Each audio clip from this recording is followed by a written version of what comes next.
Good morning. May peace be upon you.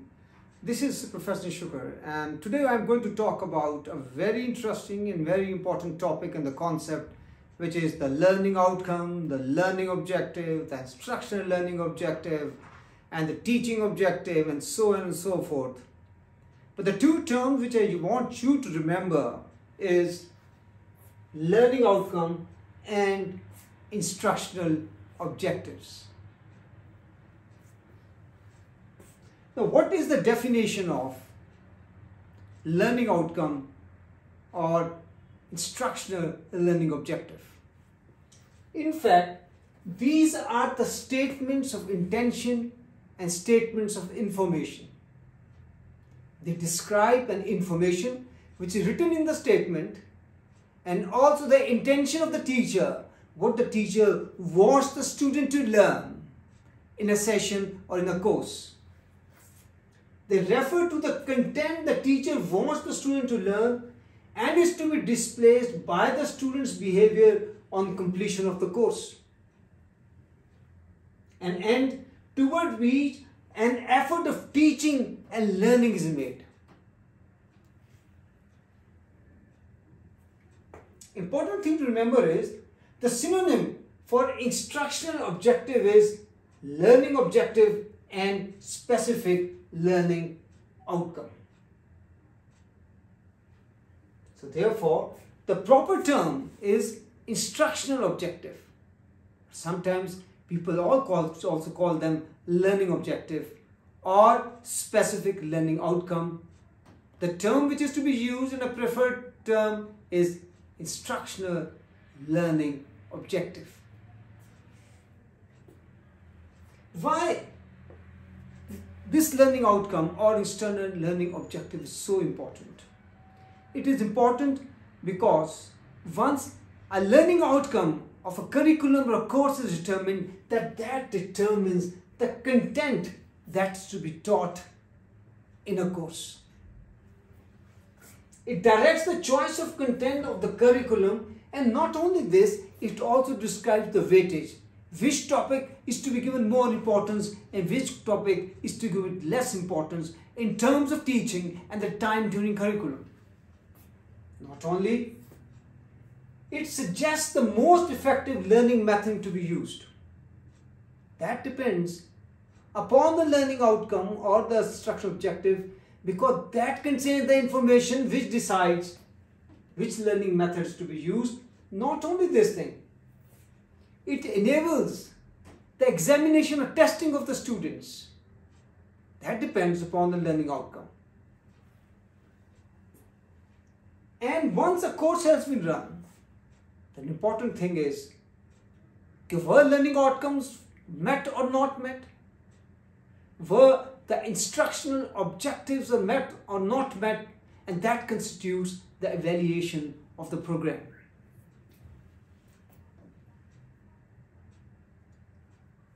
It helps in curriculum communication, communicates to the stakeholders what the curriculum addresses and what hopes to achieve. Now, what is the difference between these terms, learning outcome and instructional objective? The difference is in terms of duration, domain, specificity, and information.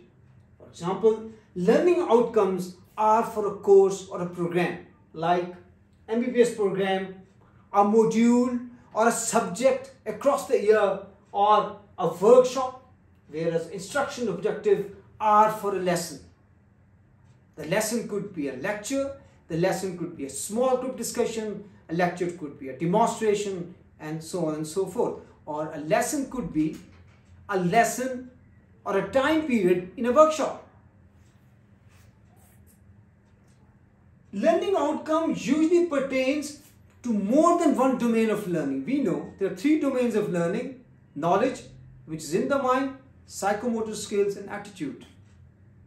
So learning outcome, they usually pertain to more than one domain of learning, whereas instruction objective usually pertains to one domain of learning. So instruction objective is usually related to knowledge, or to psychomotor skill, or to attitude.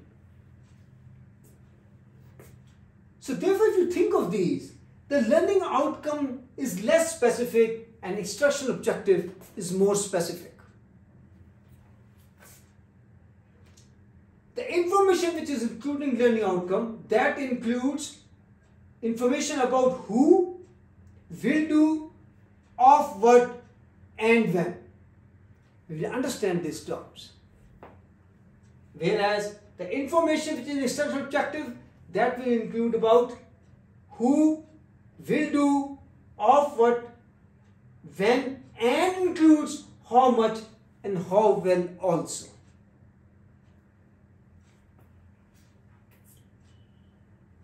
So therefore, describing these terms, who means the learner. For example, final year medical student, participants of a workshop, etc. Will do, how much, how well. It means it is according to which standard or criteria or guideline to achieve a specific proficiency. Of what? That refers to the domain of learning at its level, by when, the period of a course of study.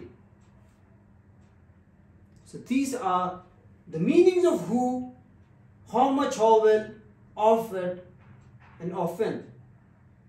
Now criteria could be any. For example, if you want to say that one should demonstrate basic life support, or one should demonstrate a skill of nasogastric intubation, then according to a checklist, now that checklist will form a criteria.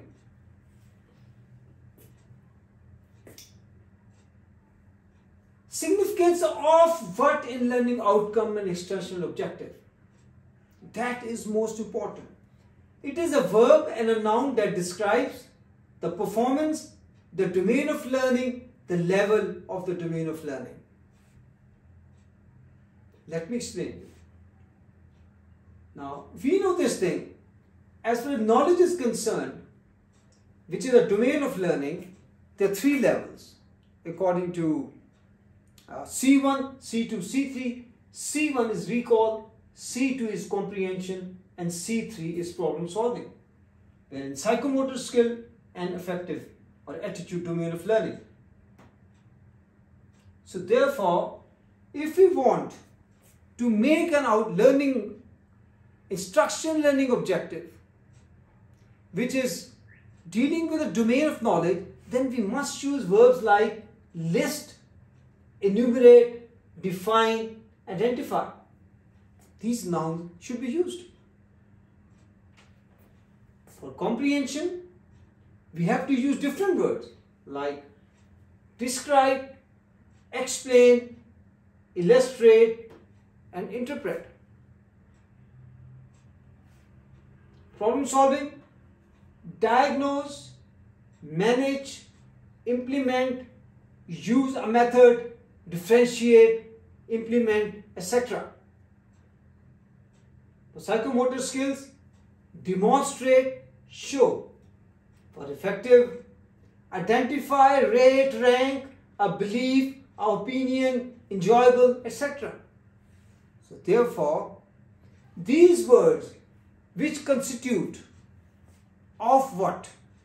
Information in a learning outcome, and more commonly these words are used in instructional objectives. They determine which domain of learning this learning outcome pertains to. And not only this, the level of the domain. So therefore, the types of the learning outcomes or instructional objectives, more so specific learning outcomes, relate to the level in the cognitive, psychomotor, and affective domains and processes and patient outcome. There could be knowledge objectives, pertains to the cognitive domain of learning. There could be psychomotor or skill, behavior, or performance objective, pertains to psychomotor domain of learning, especially these. Or there could be affective objectives which pertains to the affective domain of learning. Let me give you an example of writing an outcome. Now we know that the outcome is less specific. It can contain more than one domains of learning. It is for a longer time period like course. So therefore, who, it contains information of who, will do, what, by when. So therefore, for example, who, an MBBS student will do, demonstrate of what life-saving skills by when, the end of curriculum. This is an example of learning outcome. So if you write it, the MBBS student will demonstrate life-saving skills by the end of the curriculum. So this is an example of a learning outcome. Instructional objective, who, will do, how much, how well, of what, by when. Let us say 4th year MBBS student will do, demonstrate how much, how well, what's the appropriate technique per checklist, of what, giving intramuscular injection on a mannequin, by when, the end of workshop lesson. So therefore, the 4th year MBBS student will demonstrate once the appropriate technique per checklist, giving intramuscular injection on a mannequin by the end of workshop lesson, is an example of instructional objective. Now, the important thing to remember is, if for a lesson you are writing 6, 7, 8, 9 instructional learning objective, then there are certain information which will be common, like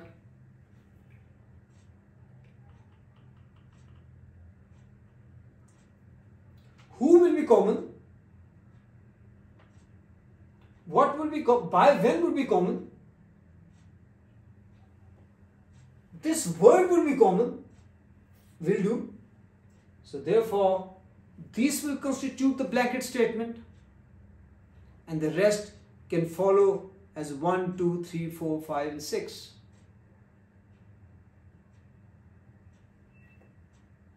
I hope this helps you to understand the concept of learning outcome and instructional learning objective.